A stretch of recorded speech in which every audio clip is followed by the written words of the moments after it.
What's up, everyone? Nick from Comic Culture here. Time for Nick at Night, my weekly comic book review show. Let's get into the books I read this week. So, starting over in Marvel with Ultimate X-Men issue number 3, Peach Momoko. I gotta say, it's probably my least favorite Ultimate book that we have right now. It feels completely out of place. It almost feels like this was just a random issue that Peach wanted to do with armor, and she was able to, and they said, you know what, this could probably work in the Ultimate universe. Let's just change a few things here and there, and let's just make it work. That's what it feels like, because it's so disjointed.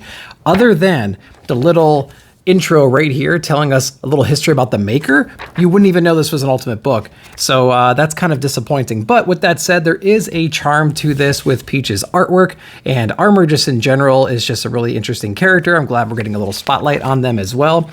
Her companion in this book, there's some obvious references to her being another mutant that we all know and love, but like I feel like they're not quite committing to that, and maybe it's just my perception. I believe we even had a name drop a couple of issues ago that I've completely forgotten, but like ever since then we've been just kind of going full force with this assumption that it's another mutant character that we all know and love, and we get to see a little display of power from that character as well as some kind of like a little origin story. So they continue to tease in here some of the past events that Armor just has not been able to connect the dots with just yet. Maybe it's the evolution or the origin of our villain as well, or whatever it might be. So it's all over the place, to be honest with you. Interesting on its own, doesn't fit in the Ultimate universe, and even with inside of its own pages, it doesn't quite add up to me. Maybe I'm missing something, I don't know. Did you guys read it? What'd you think?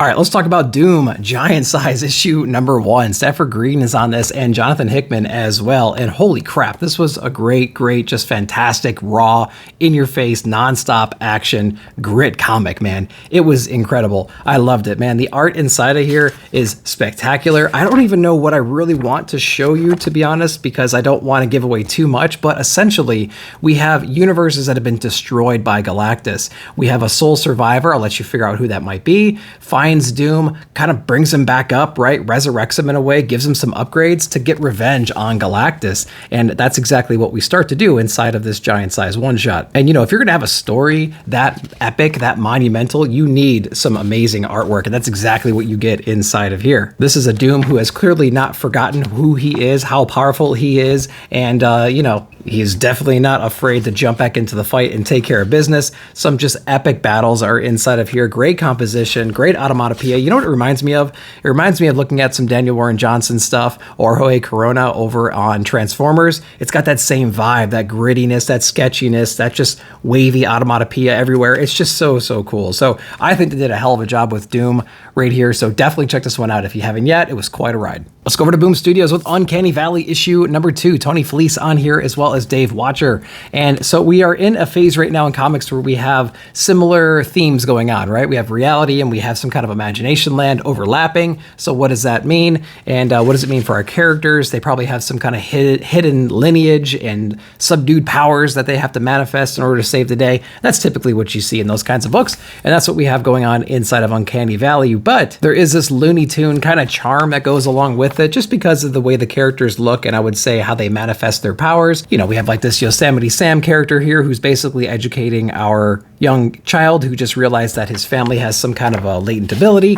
and they are on the run from all the different wily coyotes out there. You know what I mean? Mom is still on the run from this old ancient evil as well. And so we're trying to figure out what all that means. I think we got introduced to our villain towards the end of this book as well, but maybe not a full reveal. So we're going to learn more about this power set. So it's like a fun, charming, imagination kind of book. So if you're into that kind of stuff, I think you'll enjoy it. Uncanny Valley, not too bad. Looking forward to issue number 3. Jeff Johns and Brian Hitch on Redcoat issue number 2, continuing that Ghost Machine universe, and it's definitely taken the series in a direction I didn't think it was going to go. I didn't know what you would do with a character like this. He's not very likable, right? So like he's a couple hundred years old, I think at this point. He's essentially immortal. He doesn't really know what to do with this gift, right? I think he's like an assassin, something like that, he even says inside this book. So he's been living around doing whatever he wants to do, right? Until one day he's on the run and like a young Albert Einstein finds him and he knows way more about him than even Redcoat knows about himself.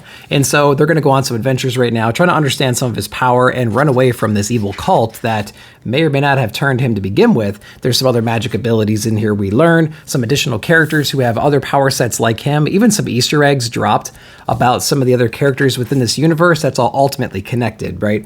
So it was a really cool book. I liked where it's going. I can't remember if this is supposed to be an ongoing series or not, but I'm just wondering like how it could possibly be an ongoing series. I don't know. There's a lot of things you could do with a character like this, but we need to have a vulnerability, and we get introduced to that in this issue right here. But like, how many times can we do that if we've already done it in issue number 2? I'm not entirely sure, but I would like to see these guys all team up, which we're inevitably going to get.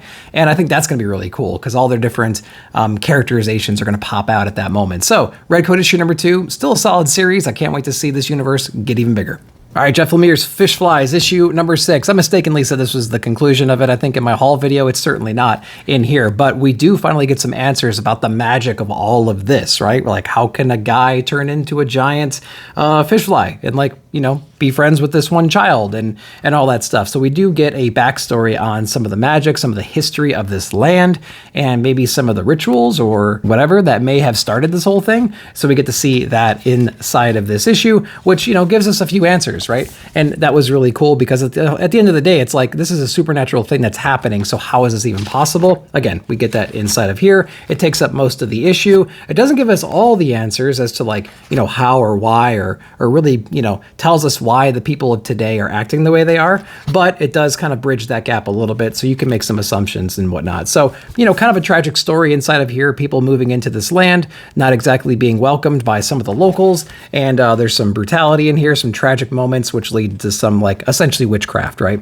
And so we get to see that inside of here. So still another great series. It's ending up being one of my favorite Jeff Lemire series for sure. Definitely pulls at the dad heartstrings, and it's going to make a great collected edition in case you haven't been reading it in single issue. So check it out. All right, let's continue Image with Ice Cream Man issue number 39, the first part of a 2-part connecting cover. There's going to be a semi right here completing this family tragedy right here. And this actually explores the car crash in detail. It only takes 5 seconds, but it takes 28 pages to tell this whole story. And I think in classic Ice Cream Man fashion, it's very poetic and it's introspective and it makes you think about everything. And it gives you a different perspective on life, right? And that's exactly what Ice Cream Man has always done for us. And that's what we see inside of here. There are 4 people inside of this car, mom, dad, and 2 children, a boy and a girl. It does spend a few pages on each character, trying to like showcasing their experience, not only during the crash, but like maybe the life flashing before their eyes kind of a thing. And it doesn't exactly work that way with all the different characters. We see different experiences throughout this car crash. Each one I would say is more impactful than the last. And yeah, man, it really makes you kind of feel weird. You know what I mean? Like, that's what these books do. It makes you look inside, makes you think about things you haven't thought about before. So really, really appreciated that. I would love to think that issue 40, which is going to be the semi that hits the family right here, is going to be like their experience, the 2 drivers inside of that, which I think there's 2 drivers in there. It's going to be cool to see if it's the same kind of a thing, right? It's the same 5 seconds, but viewed from their perspective. I think that's going to be kind of cool because you can take it in some interesting places. Art-wise, I mean, just beautiful, right? It gives you some of that Jeff Darrow vibes, right? There's just so much stuff going on, so many things flying around. Yeah, I would have hated to have to draw these panels over and over again. Gotta light box that stuff or whatever it might be. So yeah, Ice Cream Man issue number 39, still as introspective as always, and it was a great read. Let me know if you read it. Let's go over to Rick Remender's Napom Lullabi issue number 3. Now, this series is kind of hanging on by a thread for me, honestly, and it still is. This really hasn't given me a whole lot of answers like a typical number 3 would. So we basically have snuck into heaven at this point. We have this gigantic religious system completely ruling over this world. Our main characters right here have a vested interest in taking it out. They have the means to sneak in right now. They're going to infiltrate it and do whatever it is they need to do, right? We do explore some of these characters' powers a little bit more, which is kind of cool. Talking about how hard it was for them growing up and whatnot, having these different power sets and how they influenced each other or affected each other, I guess is the better word. So that was kind of interesting to know that the kids' backstories and whatnot. The father figure doesn't have a lot to do in the story just yet, besides being that like overbearing father and trying to maybe, you know, ground or just continue to educate his children on the right steps. But this is an issue where things get a little bit out of hand, a little bit too unbearable for the kids, and there are some severe consequences for that. So they can't exactly hide inside of this false paradise. There's just too much falseness around, right? And it's affecting them emotionally, affecting their powers, and they get spotted, and all hell kind of breaks loose from there. So Napom Lullabi, still not grabbing me after 3 issues, man. At some point, I got to drop it. I'm not entirely sure. What are your guys' thoughts? Next, we have Something Epic issue number 10 from Kodransky. Another great issue here. I'm absolutely loving this idea that all these famous fictional characters have gone missing, and it's up to this Epic and her unusual partner to figure out what's going on and how like connected she is.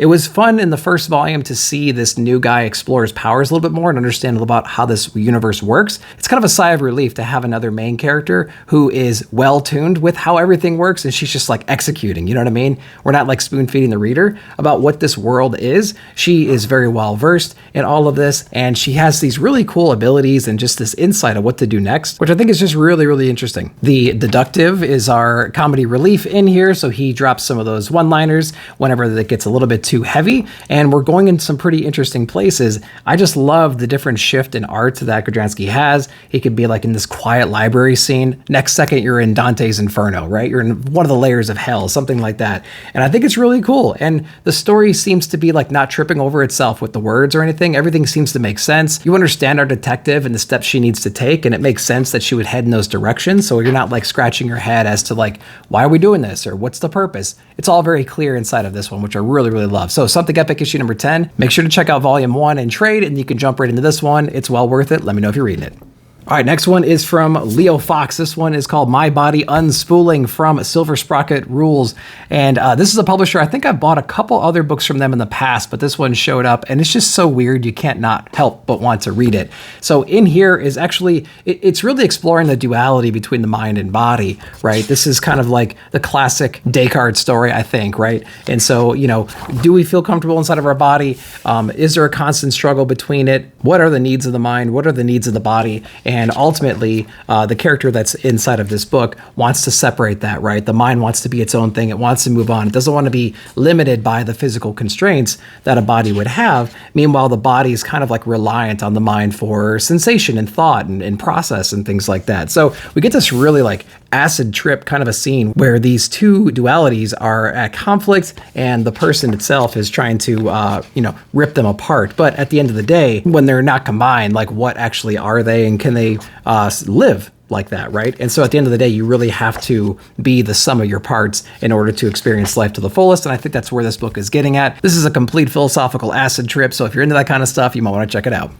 Let's jump over to Ahoy Comics with My Bad Escape from Peculiar Island from Mark Russell and Bryce Ingman. And this is my first introduction to the My Bad universe. This is a subsequent volume to that. So if you're familiar with some of those characters like Chandelier Man or anybody else, then you might be interested in picking this one up. So I highly recommend it.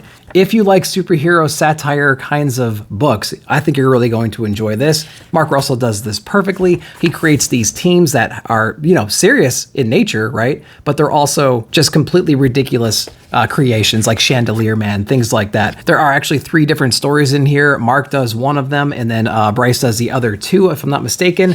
And they actually follow these different like ex-villains and heroes as they're going to Peculiar Island right now. There's a new leadership that's starting right there with some really funny characters. I'll let you explore that.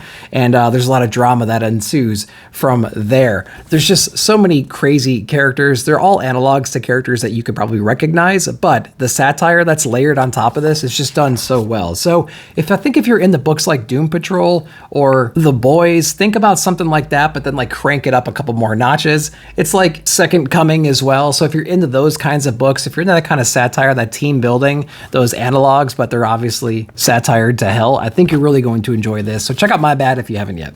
All right, let's end it with Tom Scioli's Witchman, which was a Kickstarter that just ended recently, and we just got it delivered, so I thought I'd throw it into the reviews.